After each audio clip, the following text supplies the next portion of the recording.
दोस्तों नमस्कार। एक कहानी मैं आपको आज सुनाने जा रहा हूँ एक ऐसे यात्री की जो कि कई सारी यात्राएं लगातार अपने जीवन में किया करता था।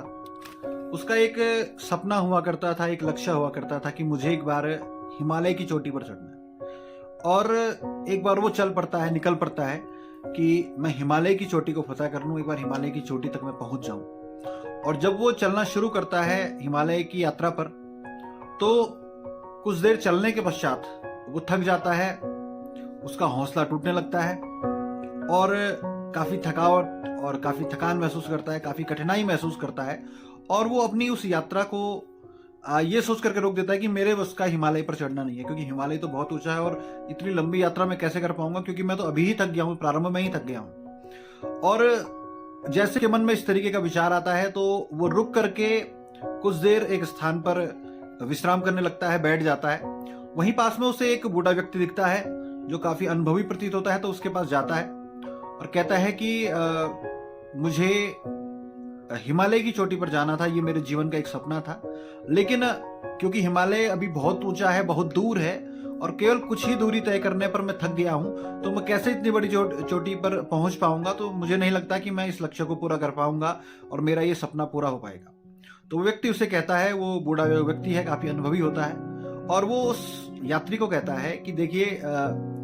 आप अभी जब चल रहे हैं आप थके इसलिए क्योंकि आप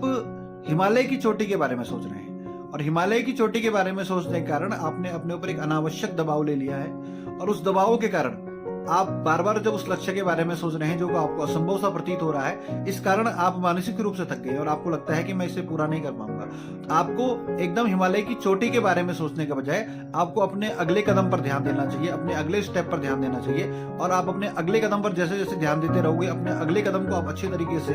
बढ़ाओगे, तो निसंदेह धीरे धीरे आप हिमालय की चोटी पर पहुंच जाओगे। तो उसकी बात को वो व्यक्ति समझता है और फिर दोबारा से वो यात्रा को प्रारंभ करता है। और इस बार वो हिमालय की चोटी के बारे में न सोच करके अपने अगले कदम को लेकर के, अपने अगले स्टेप को लेकर के, अगले पड़ाव को देखते हुए वो जब यात्रा को प्रारंभ करता है, तो कब उसकी हिमालय की चोटी की यात्रा पूरी हो जाती है उसे स्वयं पता नहीं लगता और बहुत आसानी से उस यात्रा को पूर्ण कर लेता है। तो इस तरीके से उसका जो जीवन भर का एक सपना था वो पूर्ण हो जाता है। तो ये जो कहानी हमें बताती है कि अक्सर हम लोग जब कोई बहुत बड़े लक्ष्यों को तय करते हैं और उन लक्ष्यों के बारे में लगातार सोचने के कारण, बहुत बड़ा लक्ष्य तय कर लेने के कारण जब छोटी छोटी सी कठिनाइयां हमारे पास आती हैं, तो हमें लगता है कि शायद हम इस लक्ष्य को पूरा नहीं कर पाएंगे और हम कुछ कदम पीछे खींचने लग जाते हैं। तो यहाँ पर हमें ये देखने की आवश्यकता है कि हम